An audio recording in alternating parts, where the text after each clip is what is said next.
जय श्री कृष्ण दोस्तों, जय श्री राधे।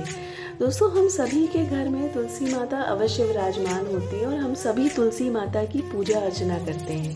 दोस्तों, हमारे सनातन धर्म में तुलसी माता को बेहद पवित्र पूजनीय स्थान प्राप्त है। कहते हैं तुलसी जी को घर में रखने से और उनकी विधिवत पूजा करने से घर में सुख, शांति और सकारात्मक ऊर्जा रहती है। लेकिन क्या आप जानते हैं दोस्तों कि यदि तुलसी माता की पूजा में कोई त्रुटि हो जाए तो लाभ की बजाय हानि भी हो सकती है। दरअसल धार्मिक मान्यताओं के अनुसार तुलसी को लेकर कुछ विशेष नियम और सावधानियां हैं जिनका पालन सभी को करना चाहिए। यदि आप इनका पालन करते हैं तो तुलसी माता अवश्य आपके घर में सुख समृद्धि बनाए रखती हैं। आइए दोस्तों, जानते हैं कि तुलसी माता से जुड़े कुछ नियम जिन्हें हमें पालन करना चाहिए और कुछ त्रुटियां जो हम अक्सर करते हैं और हमें नहीं करनी चाहिए। दोस्तों, सर्वप्रथम तुलसी के पौधे को कभी भी दक्षिण दिशा में नहीं रखना चाहिए। यदि आप तुलसी के पौधे को जल देते हैं और घर का प्रत्येक सदस्य अलग अलग जल देता है तो दोस्तों तुलसी के पौधे में ज़्यादा जल नहीं डालना चाहिए। तुलसी माता की जड़ें कमज़ोर हो जाती हैं और तुलसी सूख जाती हैं और घर में तुलसी माता का सूखना शुभ संकेत नहीं होता है, अशुभ माना जाता है। तो दोस्तों, यदि आप तुलसी के पौधे में जल डालते हैं तो कोई भी एक व्यक्ति तुलसी के पौधे में जल डाल दे। दोस्तों, सुबह सुबह तुलसी में जल डालें, सूर्योदय के बाद ही डालें और जब आप जल डालें तुलसी के पौधे में तो उनकी परिक्रमा भी करें। तुलसी माता की परिक्रमा का विशेष फल होता है। दोस्तों, याद रखें कि रविवार के दिन और एकादशी के दिन कभी भी तुलसी माता में जल अर्पित ना करें। तुलसी माता व्रत रखती हैं भगवान विष्णु के लिए। यदि आप जल डालते हैं या उन्हें भोग लगाते हैं तो उनका व्रत खंडित होता है। दोस्तों, रविवार के दिन तुलसी के नीचे दीपक भी ना जलाएं। तुलसी माता के नीचे रविवार को दीपक भी नहीं जलाना चाहिए। दोस्तों, संध्या काल में यदि आप तुलसी माता की पूजा कर रहे हैं तो उन्हें दूर से ही प्रणाम करें।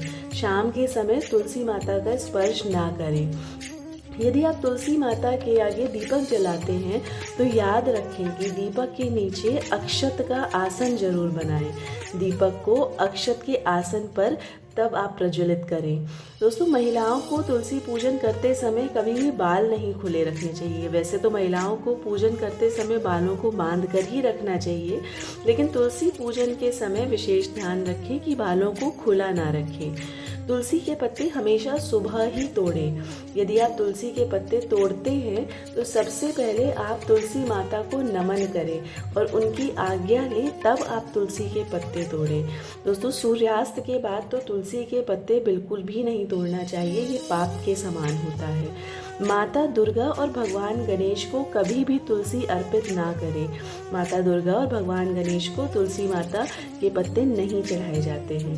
वहीं दोस्तों, भगवान विष्णु की पूजा में या उनके किसी भी अवतार की पूजा में तुलसी माता के पत्तों को डालकर ही भोग लगाएं। तुलसी माता विष्णु जी को अत्यधिक प्रिय हैं और तुलसी माता के पत्तों के बिना भगवान विष्णु भोग ग्रहण नहीं करते हैं। इसलिए भगवान विष्णु के भोग में या फिर उनके किसी भी अवतार के भोग में आप तुलसी के पत्ते अवश्य डालें। दोस्तों, तुलसी के पत्ते कभी भी बासी नहीं होते हैं, इन्हें कभी भी फेंके नहीं। इनको यदि सूख भी जाते हैं तो भी इनका प्रयोग खाने में या कहीं भी करें, क्योंकि तुलसी के पत्ते कभी भी बासी नहीं होते हैं, इनको कभी भी फेंकना नहीं चाहिए। दोस्तों, तुलसी का पौधा यदि आप नया लगाने जा रहे हैं तो आप तुलसी का पौधा गुरुवार के दिन लगाएं। वैसे तो कार्तिक का महीना तुलसी के पौधे लगाने के लिए सबसे उत्तम माना जाता है, सर्वश्रेष्ठ माना जाता है, सबसे अच्छा महीना माना जाता है कि तुलसी का पौधा यदि आप अपने घर में लगा रहे हैं तो आप कार्तिक मास में लगाएं। और दोस्तों, तुलसी के पौधे को हमेशा आंगन के बीचों बीच लगाएं और तुलसी के पौधे की परिक्रमा करें। इसके अलावा आप चाहें तो इसे अपने सोने वाले कमरे की बालकनी में भी लगा सकते हैं। रोजाना सुबह तुलसी के पौधे में जल अर्पित करके परिक्रमा अवश्य लगाएं। दोस्तों, तुलसी माता सुख समृद्धि प्रदायिनी है। उनकी यदि आप पूजा नियम से और तरीके से करेंगे तो आपके घर में सुख समृद्धि हमेशा बनी रहेगी, एक सकारात्मक ऊर्जा रहेगी। दोस्तों, अगर आपको वीडियो पसंद आया हो और ऐसे ही और वीडियोस देखने के लिए मेरे चैनल को सब्सक्राइब ज़रूर कीजिएगा। जय श्री कृष्ण, जय श्री राधे।